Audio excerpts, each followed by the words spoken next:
I make multiple six figures for my clients, and one of the ways I do that for them is through managing their webinar funnels. And in this video, I'm going to walk you through exactly how I do that, specifically the systems that I think are the most important to building out if you're going to be running your own. And as you can see on screen right now, there's a bunch of proof as well of me doing that type of stuff. And if you're new around here, my name is Kyle. I made over $30,000 last month just for myself, basically creating a ton of value for people by managing their marketing and automation systems. Like I just said, one of them is the webinar funnel. So, webinars. Very, very good funnel, very, very good strategy. Just to give you a high level overview of what it is and how it works. Essentially, people register via a landing page. They're registering for a event. It's sort of like a virtual event. Within that virtual event, the people who are registering are assuming they're going to learn something about a certain business model, opportunity, strategy. Then on that webinar, you teach some of it, but you're mainly breaking their beliefs around it to increase the likelihood that they buy.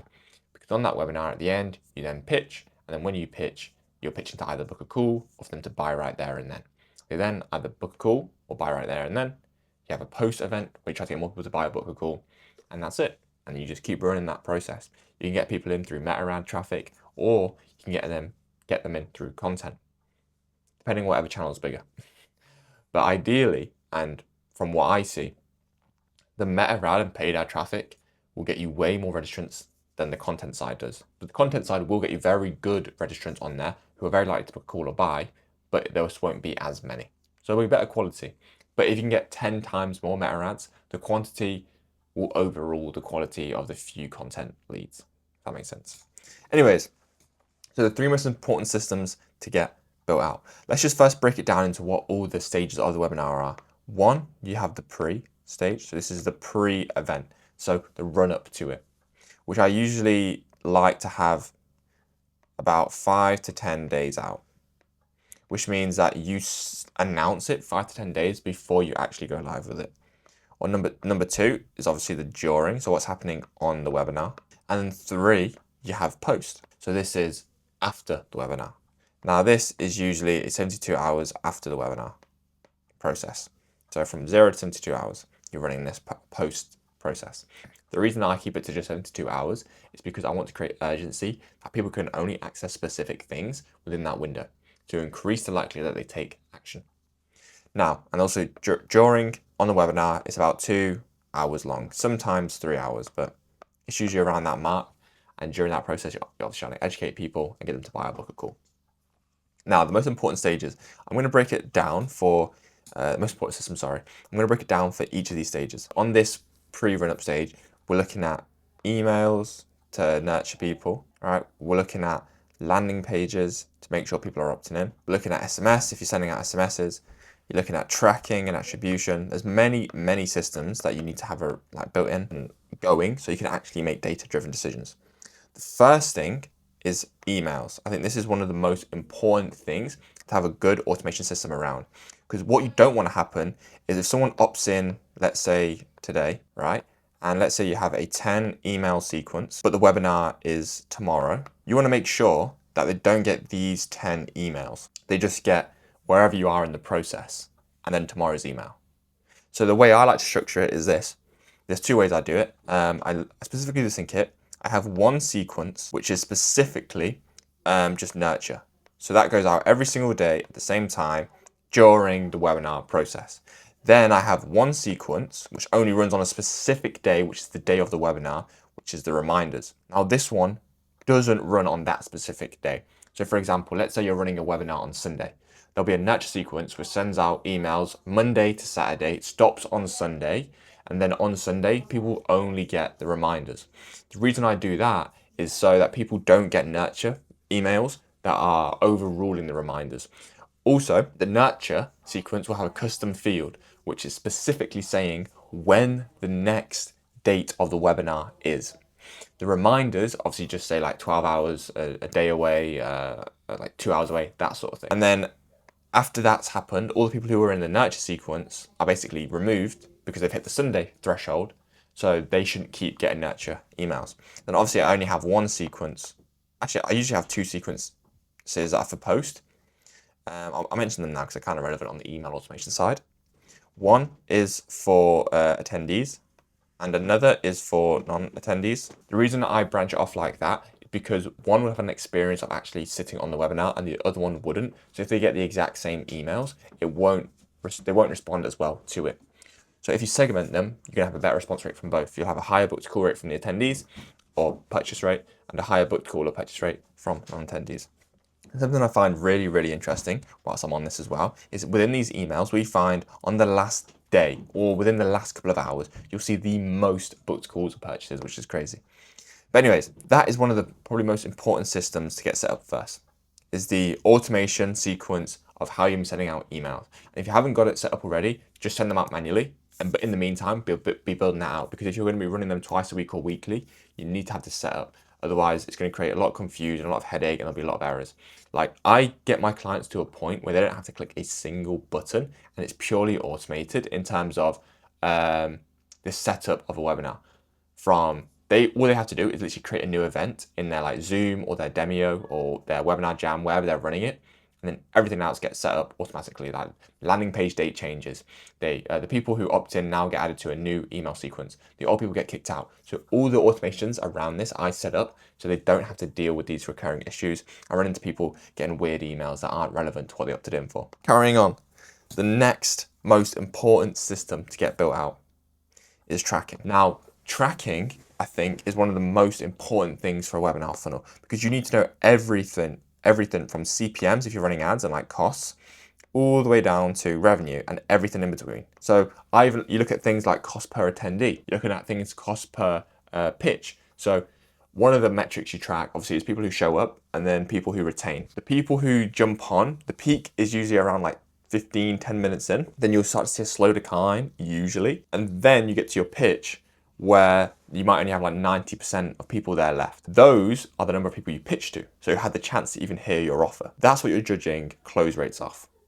Because if you have 100 people on, only 90 people get to the pitch, and then 10 people actually end up booking a call, that's a 1 in 9, it's like a 12.5% close rate, which is pretty good.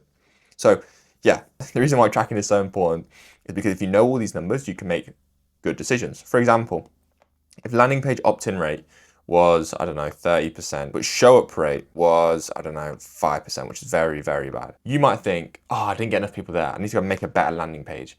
That would be completely wrong. Instead, you should be looking at, what do I need to do to improve my show up rate? Likely, it could be due to with emails. If something was that low, I genuinely believe you have an email deliverability issue, like people physically couldn't get on, because that is obviously really, really low. But it's good to know these numbers, because you might not find out these issues, like you might not find out technical issues if you're not looking at the numbers.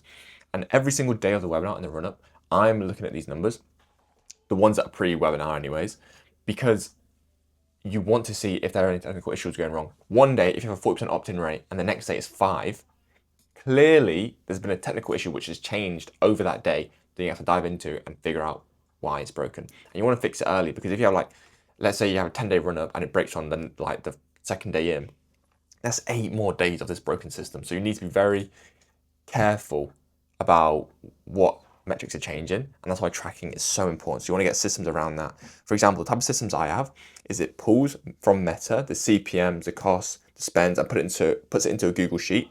That looks like this. And then I have a financial model tracking, things like this. And it puts all the metrics into there. So then I can see every single day, okay, what's going on. And then I also, from all the other systems, add it so that whenever someone shows up as well, it goes through Zapier. So there'll be a Zoom attendee trigger, which fires. That updates my Google sheet. So I can look at show up rates and multiple different things, like number of people who retained, who booked calls, purchase, all of that. Tracking is super, super important. One of the probably most important things. Now, there isn't really many systems you can have set up around this. Obviously, the main thing you just want is a book a call / purchase funnel / or page. You just want to make sure that's set up. And make sure you're tracking the number of people who book calls or purchase on the webinar. It's also good to, if possible, have it so that you can see exactly at what time people bought. Because if you find a lot more people are buying in the objection handling phase, you can take the transcript from the webinar, look at exactly when they bought, see if they asked a question as well by pulling the chat history, and then you can determine, okay, if I actually just address this objection or question earlier, I might get more people to buy. So it's that level of detail I'm looking into for my clients to see where we can improve things and take it to the next level. So you may need to have a book a call and purchase funnel set up for that. And then for post, again, it'll be an email automation system. But another thing to consider is sort of important is having some type of CRM slash pipeline to just have a high level overview of what's going on within the funnel. So how many people registered, how many people attended, how many people purchased. Those are the only stages you need, because if someone doesn't move over from registered to attended, that obviously just means they're a no-show. So you don't need to have a no-show pipeline, a no-show column as well. You keep it very simple as 3. I guess 4, which is registered, attended, booked, called, and purchased. So yeah, those are the very few systems I have set up. Within the CRM / pipeline, obviously you want auto movement. So based off the actions that they take during the webinar process, they're automatically moved along. You can even set up tags as well, so that you can tag them based off what webinar they attended. And that's a very common thing people ask me actually. They say, should we have like tags or certain ways to track which webinar people came in from? And I'm always 50-50 about this. The reason is because what actions would you change based off which webinar they signed up for? Because what's more important is if they registered, attended, or didn't attend. Now I would set up tags which are like did not attend, just to make it easy to see when you're like scrolling through, and ones that did attend or purchase and book a call. And I think that's more valuable than just knowing what specific webinar they signed up for. Because if you think about it, you saw, okay, they signed up for a webinar 3 months ago. You're still going to send out an email saying they didn't attend. And I guess you could, tailor it differently, the fact that they signed up 3 months ago. But if you have like a decent CRM, you can just have a column which basically says what webinar they signed up for. And if you look into their details, you can easily find out. Or if you look at last activity, if it's over 3 months ago, you actually see that as well. So I like to keep things simple and not get like tons of systems like overcrowded. So I'd recommend just having a tag per like action. So registered, attended, did not show, booked, call, or purchases, instead of having individual tags for each one. Because if you have someone, you can have all those tags, and then also have the tag of like, okay, 14.07.2026 is when they signed up, or it'll just get too much. So I'd recommend keeping it simple and don't do that. But anyways, that's everything from me. I've answered all your questions. If you have any more questions, let me know. But yeah, be generous, work hard, and take risks, and use your systems for your webinar funnel.